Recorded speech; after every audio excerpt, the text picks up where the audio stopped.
दोस्तों जय हिंद, वंदे मातरम। मेरा नाम है सौरभ मशहूरी और आप देख रहे हैं ज्ञान जराट के। और आज इस वीडियो में हम लोग बात करने जा रहे हैं अमेरिका के राष्ट्रपति डोनाल्ड ट्रंप। बोले तो हमारे गोलू मोलू की ये जो नसबंदी हुई है और नसबंदी के बाद हमारा गोलू मोलू ये जो पगलाया है, इस पूरे घटनाक्रम के बारे में। लेकिन अगेन मैं आप लोगों को बता दूं कि आज का ये जो वीडियो है, ये वीडियो स्क्रिप्टेड नहीं है, क्योंकि वैसे नसबंदी की खबर तो शाम को 8 साढ़े 8 बजे के आसपास आ गई थी, लेकिन इस बंदर का रिएक्शन आने में तो ऐसा समय लग गया। अभी रात को 12:30 बजे ये चूड़ियां तोड़ के फ्री हुआ है। सो मैंने पहले इसकी उम्मीदों की मैयत का कार्यक्रम देखा, इसके रांडी रोने सुने और उसके बाद वीडियो बनाना शुरू किया ना। और मेरे हिसाब से खबर तो आप लोगों ने सुनी ली होगी, और अगर नहीं सुनी तो डोनाल्ड ट्रंप को लेके इस वक्त मार्केट में सबसे बड़ी खबर यह है कि अमेरिका के सुप्रीम कोर्ट ने बिना एनेस्थीसिया दिए आज हमारे गोलू मोलू की ना सिर्फ नसबंदी कर दी है, बल्कि उस नसबंदी का दर्द इस आदमी को इतना ज्यादा हुआ है कि ये पूरी तरीके से पागल हो चुका है। अगले ने गुस्से गुस्से में दुनिया की तमाम कंट्रीज के ऊपर 10% टैरिफ इंपोज कर दी है। नाउ अब बात करते हैं वो जजमेंट के बारे में जो कि अमेरिका के सुप्रीम कोर्ट ने दिया है, क्योंकि अभी थोड़ी देर पहले अमेरिका के सुप्रीम कोर्ट द्वारा दिए गए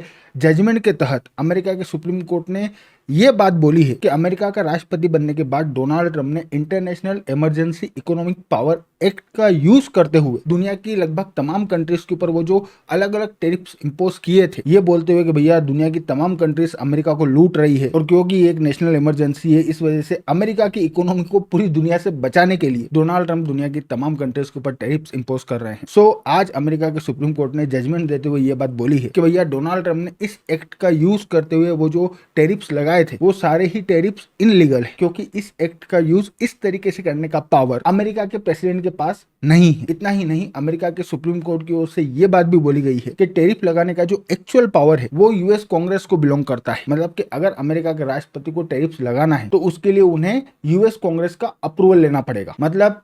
हमारे गोलू मोलू का कार्यक्रम हो गया, क्योंकि भैया अमेरिका का राष्ट्रपति बनने के बाद से लेके अब तक डोनाल्ड ट्रंप जो भी इकोनॉमिक पॉलिसी लेके आगे बढ़े हैं, जो भी सिक्योरिटी पॉलिसी लेके आगे बढ़े हैं, जो भी फॉरेन पॉलिसी लेके आगे बढ़े हैं, डोनाल्ड ट्रंप की तमाम पॉलिसीज का जो कोर बिंदु था, जिसके ऊपर डोनाल्ड ट्रंप का पूरा महल टिका हुआ था, वो टैरिफ्स थे, जिन्हें डोनाल्ड ट्रंप अब तक वेपन्स की तरह यूज कर रहे थे। सो क्योंकि सुप्रीम कोर्ट ने इस तरीके का जजमेंट दिया है और क्योंकि अमेरिका के सुप्रीम कोर्ट ने डोनाल्ड ट्रंप द्वारा लगाए गए इन तमाम टैरिफ्स को इनलीगल बता दिया है, इस वजह से अमेरिका के सुप्रीम कोर्ट का ये फैसला डोनाल्ड ट्रंप के लिए सचमुच में किसी डिजास्टर से कम नहीं होने वाला। क्योंकि डोनाल्ड ट्रंप अब तक जिस तरीके से टैरिफ्स को नेगोशिएशन में लीवरेज के तौर पे यूज कर रहे थे, वो डोनाल्ड ट्रंप अब नहीं कर पाएंगे। भले ही इस पूरे घटनाक्रम के बाद डोनाल्ड ट्रंप ने सुप्रीम कोर्ट के जजों को और इन सबको बुरा भला कहने के बाद में, अच्छा इस आदमी ने सिर्फ सुप्रीम कोर्ट के जजों को इन सबको बुरा भला नहीं कहा, ये जो अभी स्पीच देके गया, इसने इस स्पीच में अभी इनडायरेक्टली बात बोली कि भैया पूरी दुनिया मिलकर मेरे खिलाफ साजिश कर रही है, सुप्रीम कोर्ट के जज, डेमोक्रेट्स, दुनिया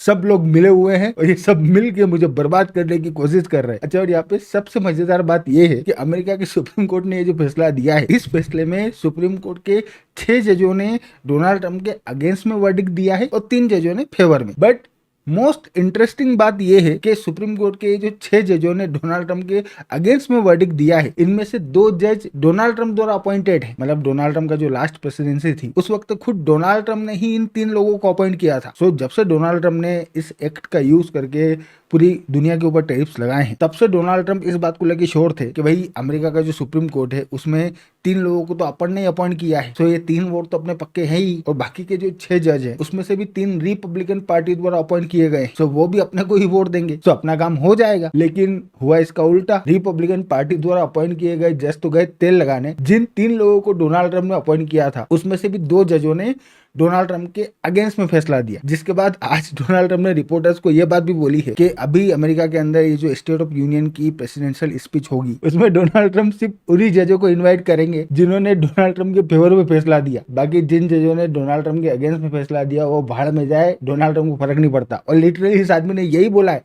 कि मेरी तरफ से भाड़ में जाओ, मेरे को लेना देना नहीं। तो ये बदला पूरी तरीके से पागल हो चुका है। अच्छा, यहाँ मैं आप लोगों को ये बात भी बता दूं कि ये पूरे घटनाक्रम के बाद अभी थोड़ी देर पहले डोनाल्ड ट्रंप ने जो रिएक्शन दिया और जो स्पीच दी उसमें डोनाल्ड ट्रंप ने ये घोषणा करी है कि भाई क्योंकि अमेरिका के सुप्रीम कोर्ट ने international emergency economic power act का यूज करते हुए दुनिया की तमाम कंट्रीज के ऊपर टैरिफ लगाने की डोनाल्ड ट्रंप की जो एबिलिटी थी उसको इनलीगल बता दिया है। इस वजह से अब डोनाल्ड ट्रंप साल 1974 ट्रेड एक्ट के सेक्शन 122 का यूज करते हुए दुनिया की तमाम कंट्रीज के ऊपर ग्लोबली यूनिवर्सली 10% टैरिफ इंपोज कर रहे हैं। जो ओबीसी बात है, अगले ने फ्रस्ट्रेशन में लगाया। मतलब अब क्या करे आदमी, खिसियानी बिल्ली खंबा तो नोचेगी ना, तो ये बेचारा खंबा नोच रहा है। बट ये जो 10% टैरिफ है ये कोई इतने ज्यादा मैटर नहीं करते, क्योंकि साल 1947 ट्रेड एक्ट का जो सेक्शन 122 है वो अमेरिका के राष्ट्रपति को सबसे पहली बात तो मैक्सिमम 15% टैरिफ इंपोज करने की परमिशन देता है। एंड सेकेंड, अमेरिका के राष्ट्रपति इस एक्ट का यूज करते हुए मैक्सिमम सिर्फ 150 दिनों के लिए टैरिफ इंपोज कर सकते हैं। उसके बाद डोनाल्ड ट्रंप को कांग्रेस के पास अप्रूवल के लिए जाना पड़ेगा, और अगर यूएस कांग्रेस अप्रूव करेगी तभी ये टैरिफ एक्सटेंड होंगे, अदरवाइज मामला खत्म। और इस बात के बहुत ज्यादा चांसेस हैं कि यूएस कांग्रेस किसी भी सूरत में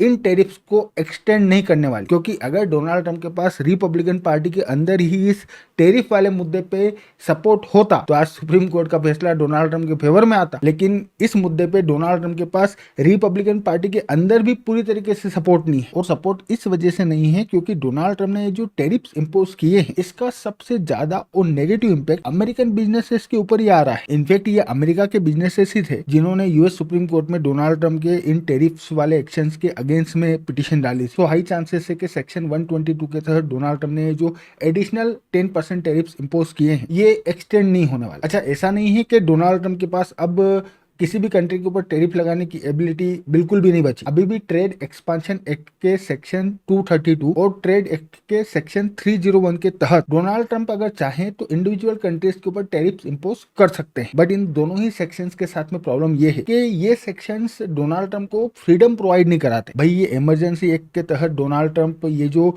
टैरिफ्स को वेपन की तरह फ्रीली यूज कर रहे थे, कि भाई बात कर रहे थे, बात करने में भी अगर सामने वाले आदमी की बात नहीं जमी तो ये बोल जाएगा कल से तेरे ऊपर 10% टैरिफ लगेंगे, तेरे ऊपर 50% टैरिफ लगेंगे, तेरा कमेंट मुझे पसंद नहीं आ रहा, तू कल से 70% टैरिफ देगा। इस तरीके से ये जो चलते फिरते डोनाल्ड ट्रंप अब तक टैरिफ लगा रहे थे, ऐसे डोनाल्ड ट्रंप अब टैरिफ नहीं लगा पाएंगे, क्योंकि ये जो सेक्शन 301 है इसके तहत डोनाल्ड ट्रंप को अगर किसी कंट्री के ऊपर टैरिफ लगाना है तो उसके लिए पहले इन्वेस्टिगेशन रिपोर्ट चाहिए कि भाई वो कंट्री जो है वो अनफेयर ट्रेड प्रैक्टिस में इन्वॉल्व है, और उस इन्वेस्टिगेशन रिपोर्ट के आने के बाद ही डोनाल्ड ट्रंप इस सेक्शन के तहत टैरिफ्स इंपोज कर पाएंगे। और ये जो सेक्शन 232 है जो कि नेशनल सिक्योरिटी की बेसिस पे डोनाल्ड ट्रंप को टैरिफ इंपोज करने की परमिशन देता है, इस सेक्शन के तहत डोनाल्ड ट्रंप किसी पर्टिकुलर कंट्री के ऊपर टैरिफ इंपोज नहीं कर सकते। इसमें डोनाल्ड ट्रंप प्रोडक्ट के ऊपर टैरिफ इंपोज कर सकते हैं। मतलब कि अगर डोनाल्ड ट्रंप चाहते हैं कि अमेरिका में जो भी स्टील आता है उस पर डोनाल्ड ट्रंप टैरिफ लगाएं तो वो डोनाल्ड ट्रंप कर सकते हैं, जो कि डोनाल्ड ट्रंप ने भी थोड़ा समय पहले किया था। लेकिन वो टैरिफ दुनिया की जितने भी कंट्रीज से स्टील आता है अमेरिका में उन तमाम स्टील के इंपोर्ट पे लगेगा। मतलब कि ऐसा नहीं है कि एक कंट्री के ऊपर अलग टैरिफ का रेट चल रहा है और दूसरी कंट्री के ऊपर अलग, ना ऐसा नहीं हो सकता, सबके ऊपर सेम टैरिफ लगेगा। मतलब कि इन शॉर्ट डोनाल्ड ट्रंप अब तक नेगोशिएशन में टैरिफ को ये जो लीवरेज के तौर पे यूज कर रहे थे, टैरिफ को लेके ये जो अनप्रिडिक्टेबिलिटी इस वक्त तक अमेरिका के अंदर चल रही थी वो परमानेंटली खत्म हो गई। डोनाल्ड ट्रंप ने भले ही अभी गुस्से गुस्से में सेक्शन 122 का यूज करके दुनिया की तमाम कंट्रीज के ऊपर 10% टैरिफ लगा दिए हों, लेकिन इसका कोई इंपैक्ट आने वाला है नहीं, क्योंकि सबसे पहली बात तो ये टैरिफ दुनिया की तमाम कंट्रीज के ऊपर लगे। बात वही हो गई कि भाई जीरो से शुरू करने के बजाय तमाम कंट्रीज 10 नंबर से शुरू करेगी। सेकेंड, ये जो टैरिफ्स हैं ये टैरिफ दुनिया की तमाम कंट्रीज तो पे कर नहीं रही, ये अमेरिका के लोगों को ही पे करना है। और क्योंकि दुनिया की तमाम कंट्रीज के ऊपर इक्वल टैरिफ 10% इंपोज हुए हैं, मतलब कि कहानी डोनाल्ड ट्रंप की ये 10% टैरिफ्स यूनिवर्सली इंपोज करने के पहले जहां थी, ये 10% टैरिफ इंपोज करने के बाद भी कहानी वहीं की वहीं है। एंड सेकेंड, 150 दिन की बात है, उसके बाद में यूएस कांग्रेस का अप्रूवल चाहिए। सो ये हो गया डोनाल्ड ट्रंप का कार्य। अच्छा, अब यहाँ पे मजेदार बात यह है कि डोनाल्ड ट्रंप ने इस इमरजेंसी एक्ट का यूज करते हुए दुनिया के अलग अलग कंट्रीज के ऊपर ये जो टैरिफ्स इंपोज किए थे, यूएस गवर्नमेंट ने अब तक टैरिफ के रूप में अमेरिका के ही लोगों से $175 बिलियन कलेक्ट किए। और क्योंकि ये टैरिफ्स अब इलीगल घोषित हो गए हैं, इस वजह से ये जो $175 बिलियन यूएस गवर्नमेंट ने कलेक्ट किया है ये कलेक्शन भी इनलीगल कलेक्शन माना जाएगा। सो इस बात के बहुत ज्यादा चांसेस हैं कि डोनाल्ड ट्रंप को ये $175 बिलियन यूएस बिजनेसेस को रिफंड के तौर पे वापस देना पड़ेगा। नाउ अब यहाँ पे सवाल खड़ा होता है कि भाई भारत का क्या होगा। हमने तो ट्रेड डील कर लिया अमेरिका के साथ में, तो सबसे पहली बात हम लोगों ने ट्रेड डील नेगोशिएट करी है लेकिन साइन नहीं करी, तो अभी भी इंडियन गवर्नमेंट के पास इस बात का ऑप्शन है कि वो इस ट्रेड डील से पीछे हट सकती है। प्लस अब डोनाल्ड ट्रंप के पास ये एबिलिटी नहीं है कि वो इन फ्यूचर में जो नेगोशिएशन हो उनमें टैरिफ्स को लिवरेज या वेपन के तौर पे यूज कर सके। सो या तो इंडियन गवर्नमेंट ये कर सकती है, क्योंकि डोनाल्ड ट्रंप ने हमारे ऊपर जो टैरिफ्स लगाए थे वो तो नल एंड वॉइड है, या फिर हम लोगों ने अमेरिका के साथ में जो ट्रेड डील नेगोशिएट कर ली है उस ट्रेड डील को ही हम लोग लेके आगे बढ़े और मामला खत्म करें। बट ऑनेस्टली बोलूं तो मेरे हिसाब से भारत सरकार अब यहाँ से किधर जाएगी क्या कदम उठाएगी और अमेरिका के साथ ये जो ट्रेड डील हमारी नेगोशिएट हुई है इसका क्या होगा। इसके लिए मेरे हिसाब से हम लोगों को 24 से 48 घंटे वेट करना पड़ेगा, क्योंकि अभी जस्ट खबर निकल के आई है, इंडियन गवर्नमेंट की ओर से कोई रिएक्शन आया नहीं है। तो हम लोगों को रिएक्शन का वेट करना पड़ेगा। बाकी तब तक के लिए आप लोग ये बात ध्यान में रखिए कि मैं हूँ आपका दोस्त सौरभ और आप देख रहे थे ज्ञान जराट के। Thank you for watching. I really appreciate your time.